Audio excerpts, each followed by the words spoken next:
আসসালামু আলাইকুম সুপ্রিয় বন্ধুরা, জানিয়ে দিব মুক্তিযুদ্ধ বিষয়ক আপডেট। গুরুত্বপূর্ণ দুইটি তথ্য রয়েছে। শুরুতেই ভুয়া মুক্তিযোদ্ধাদের বিরুদ্ধে বিক্ষোভ সমাবেশ।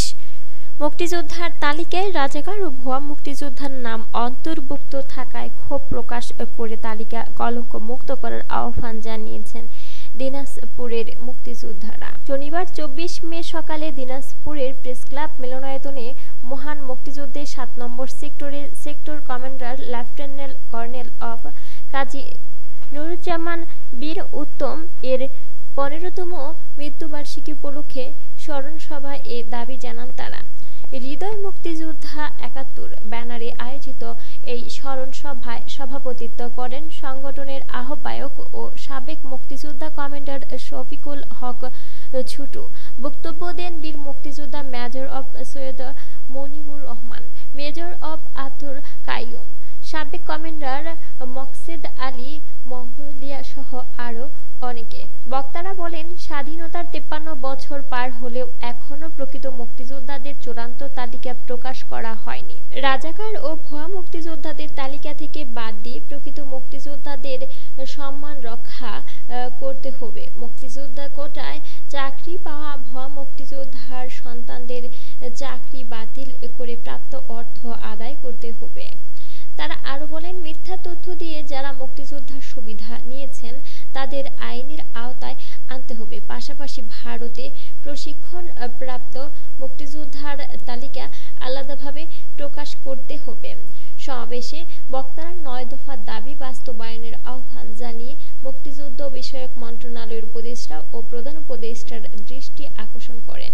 স্মরণ সভায় আগে মুক্তিযোদ্ধারা জাতীয় পতাকা হাতে দিনাজপুর জেলা শিল্পকলা একাডেমি চত্বরে জাতীয় সঙ্গীত আমার সোনার বাংলা পরিবেশন করেন।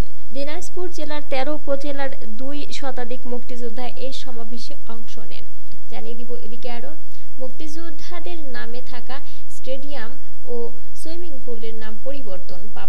পাবনার শহীদ আমিনউদ্দিন স্টেডিয়াম ও বীর মুক্তিযোদ্ধা রফিকুল ইসলাম বকুল সুইমিং পুলের নাম পরিবর্তন করা হয়েছে। এই দুইটি ক্রীড়া স্থাপনার নতুন নাম রাখা হয়েছে জেলা স্টেডিয়াম ও জেলা সুইমিং পুল। জেলা প্রশাসনের যুব ও ক্রীড়া মন্ত্রণালয়ের সচিব আমিনুল ইসলাম স্বাক্ষরিত পাঠানো এক পত্র থেকে জানা গেছে, জাতীয় ক্রীড়া পরিষদ নির্মিত দেশের বিভিন্ন জেলার স্টেডিয়াম ও সুইমিং পুলের নাম একযোগে পরিবর্তনের সিদ্ধান্ত নেওয়া হয়েছে।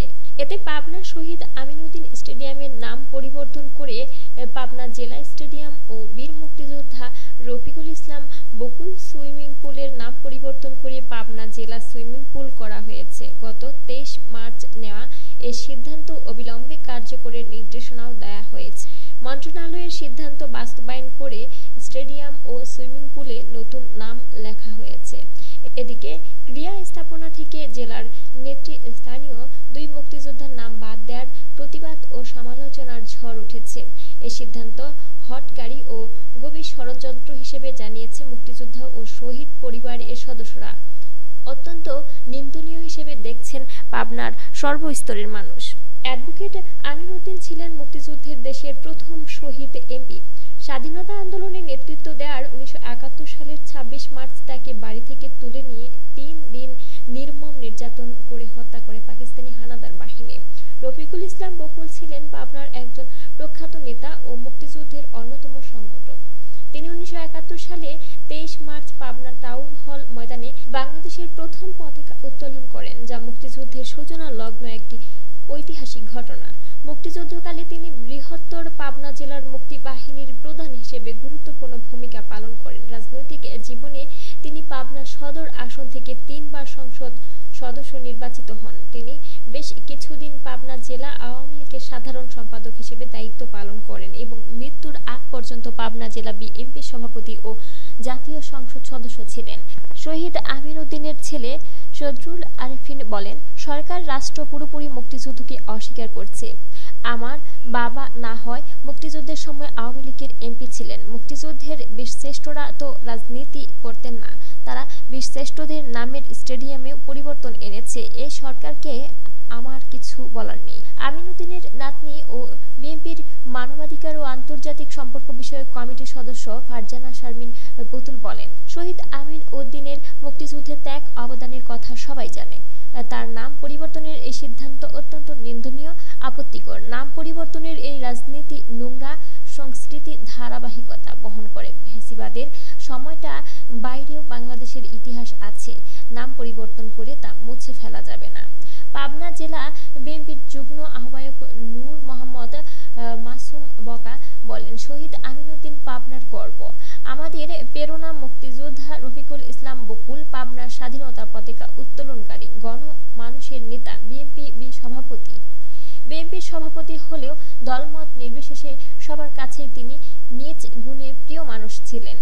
বিএনপি এমপি হিসেবে মৃত্যুবরণ করা এই বীর যোদ্ধার রাজনৈতিক শিষ্য হিসেবে আমি এই ন্যাক্কারজনক ঘটনার তীব্র নিন্দা জানাই। আশা করি শুভবুদ্ধির পরিচয় দিয়ে সরকার এই সিদ্ধান্ত থেকে সরে আসবে।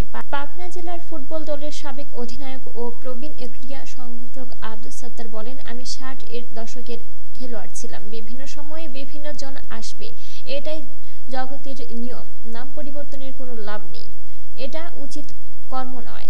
মুক্তিযোদ্ধা বকুলের সহযোদ্ধা মুক্তিযোদ্ধা বেবি ইসলাম বলেন, নাম পরিবর্তন করে ইতিহাস মুছে ফেলা যায় না। মুক্তিযোদ্ধাদের অসম্মান কোনো ভালো ফল বয়ে আনবে না। এদিকে নাম পরিবর্তনকে কেন্দ্র করে বিব্রতকর পরিস্থিতি সৃষ্টি হয়েছে বলে জানিয়েছে জেলা ক্রীড়া কর্মকর্তা তারিকুল ইসলাম। তিনি বলেন, এই পরিবর্তনের সঙ্গে স্থানীয় প্রশাসনে এর কোনো সংশ্লিষ্টতা নেই, কোনো প্রস্তাবনাও পাঠানো হয়নি। আমরা কেবল ক্রীড়া মন্ত্রণালয়ের আদেশ বাস্তবায়নের নির্দেশনা পালন করেছি। এ ছিল সুপ্রিয় বন্ধুরা আমাদের আইটিটিভি নিউজ ফিডের সর্বশেষ গুরুত্বপূর্ণ খবর। পরবর্তীতে আইটিটিভি নিউজ ফিডের আপডেট খবর পেতে চ্যানেলটি অবশ্যই সাবস্ক্রাইব করবেন এবং বেল বাটনে ক্লিক করে রাখবেন। বেল বাটনে ক্লিক করার ফলে আপনার স্মার্টফোন ও কম্পিউটারে সক্রিয়ভাবে সকল ভিডিওর নোটিফিকেশন পৌঁছে যাবে।